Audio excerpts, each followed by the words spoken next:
abordant le deuxième chapitre de la première partie, la direction de l'entreprise. Mais avant, revenons un peu en arrière pour voir quels sont les principaux enseignements à tirer des premiers chapitres, l'organisation. Tout d'abord, l'organisation du travail s'est imposée avec Taylor comme une nécessité pour pouvoir augmenter la production et la productivité. Elle s'est développée par la spécialisation des tâches et la séparation entre la conception et l'exécution du travail. Le contrôle dans cette organisation est partout, il est omniprésent. Viendra par la suite Ford, qui a poussé encore plus loin cette nouvelle forme d'organisation en mettant en place la standardisation, rappelez-vous, le travail à la chaîne.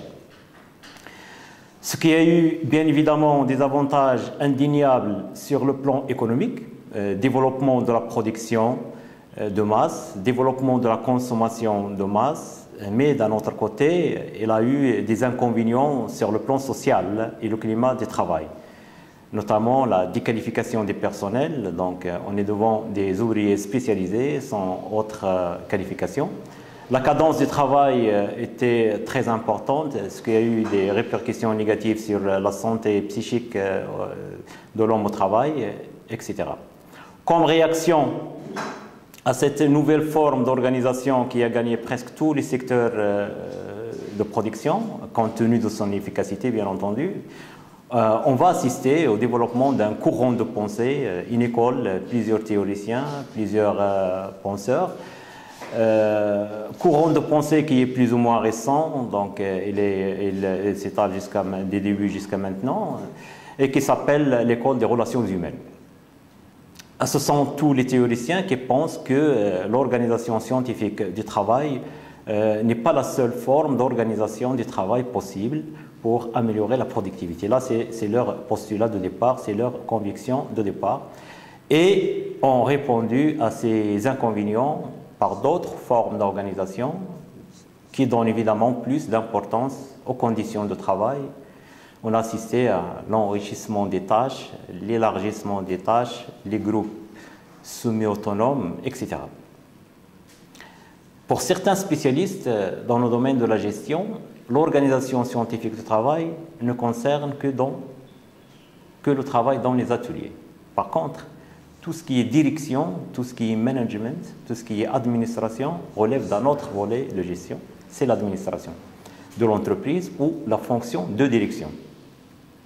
Bien évidemment, ce découpage est plus ou moins arbitraire. Si je l'adopte dans ce cours, c'est juste pour des considérations, disons, pédagogiques, pour simplifier un peu la compréhension et montrer que cette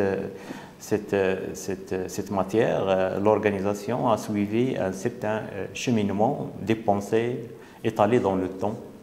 Donc on essaye de classer un peu chaque penseur, chaque méthode d'organisation et de travail sur un plan linéaire. Tout simplement, la réalité est beaucoup plus complexe que ces simplifications. Donc notre deuxième chapitre de la première partie va concerner la direction de l'entreprise. Comme introduction, je peux dire que l'organisation du travail qui a ses penseurs et ses fondateurs, on a vu Taylor, on a vu Ford, etc. La direction de l'entreprise a aussi ses fondateurs et ses théoriciens, des gens qui ont jeté les bases et ont mis en place les fondements scientifiques pour la direction de l'entreprise. Il y a globalement deux catégories de penseurs dans ce domaine. Premièrement, il y a ceux qui, en partant de leur expérience personnelle, comme on va le voir, en partant de leur vécu tel qu'il a été pensé par ces auteurs, ils pensent, ils dictent, prescrivent des règles de direction. Ils nous disent comment les choses doivent se passer, qu'est-ce qu'il faut mettre en place pour bien diriger les hommes. En appliquant des règles et des normes, cette approche elle est qualifiée d'une approche normative, tout simplement parce qu'il y a des normes, des règles à mettre en place pour que les choses se passent bien. Taylor, Fayol, Ford, donc ce sont tous des ingénieurs.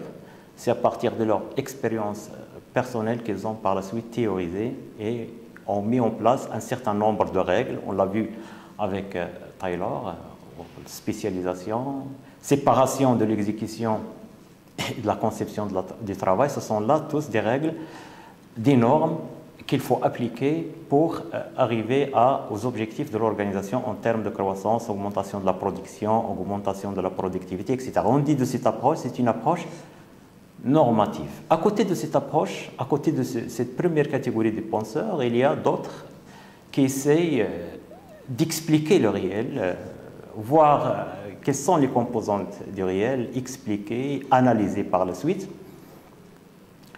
et qu'on nomme qui s'intéressent beaucoup plus à ce qui est style de management, etc.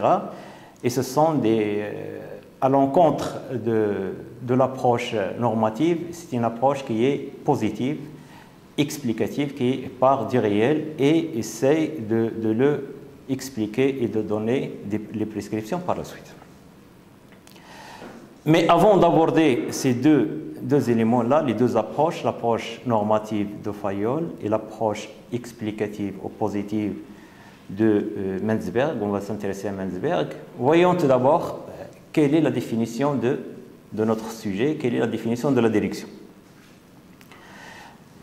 Alors, le mot direction signifie à la fois, comme l'organisation, donc il a une double signification, le mot direction signifie à la fois une fonction, qui est une des principales fonctions du dirigeant, dont j'ai parlé au chapitre précédent, à savoir la planification, l'organisation, la direction et le contrôle. Donc la direction, c'est une fonction parmi d'autres au sein de l'entreprise. Mais aussi, ce mot direction peut signifier un lieu de localisation ou un endroit. Par exemple, le dernier étage, généralement, d'un bâtiment administratif est réservé à l'administration, donc c'est un lieu. Parfois, on entend parler les usines sont à Casa, l'administration est ailleurs, donc c'est un lieu. Comme il peut signifier aussi les organes de direction, donc on parle du conseil d'administration, direction générale, conseil de direction, comité de direction, conseil de surveillance, et j'en passe. Donc il y a beaucoup d'organes de direction. Sous le chapitre duquel on parle de gouvernance de l'entreprise, c'est-à-dire les institutions qui exercent un pouvoir au sein de l'organisation. Mais pour nous, le sens qui nous concerne ici, c'est la direction comme un exercice de pouvoir. Quelque part, on peut donner une définition provisoire. Diriger, c'est en quelque sorte exercer le pouvoir, quel que soit l'organe qui assure cet exercice. C'est en premier lieu l'exercice du pouvoir.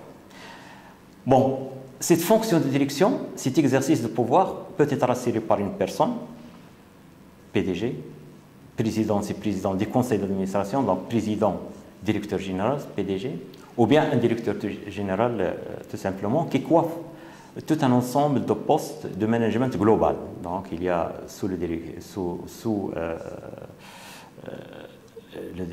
directeur ou le directeur général, il y a plusieurs directions, donc lui il coiffe tous les postes de management global de l'entreprise, ou comme il peut être un groupe de personnes, donc le directoire, le conseil de direction, etc.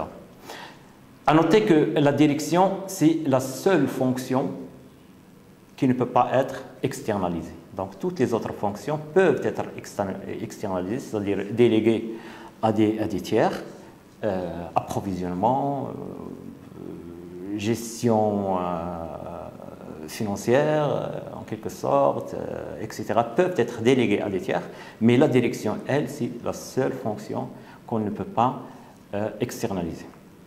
Ça, au niveau de la définition de la direction, voyons maintenant quelles sont les missions de la direction. Généralement, la direction est responsable de 3 missions essentielles. Tout d'abord, c'est la définition des grands choix stratégiques à moyen et à long terme. C'est le sens que j'ai évoqué quelque part dans l'introduction de ce cours. La direction, elle trace la voie à suivre, sous forme d'objectifs, Et aussi, il mobilise le personnel pour la réalisation de ces objectifs stratégiques.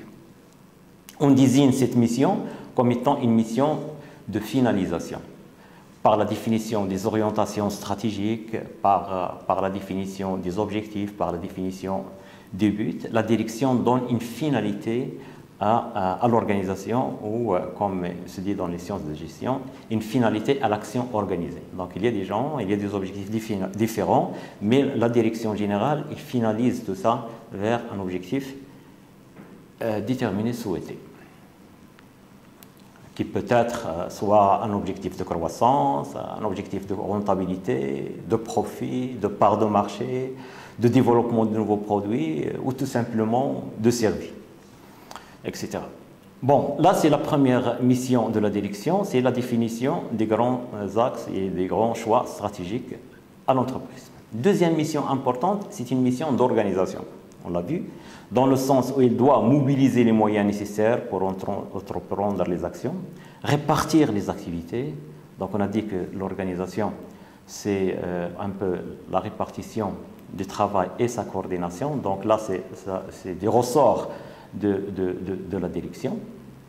Et il a aussi, en fin de compte, une mission d'animation. Il doit motiver, c'est-à-dire créer les conditions et les raisons qui poussent les collaborateurs à agir dans la direction souhaitée. Ça, c'est la motivation. Il doit coordonner entre les ressources disponibles et les objectifs souhaités. Donc, il y a des ressources, il y a des objectifs. Il faut mettre en place une coordination pour que les ressources arrivent à réaliser les objectifs avec tout ce qui s'ensuit en termes de travail horizontal entre les différents acteurs au sein de l'entreprise, etc.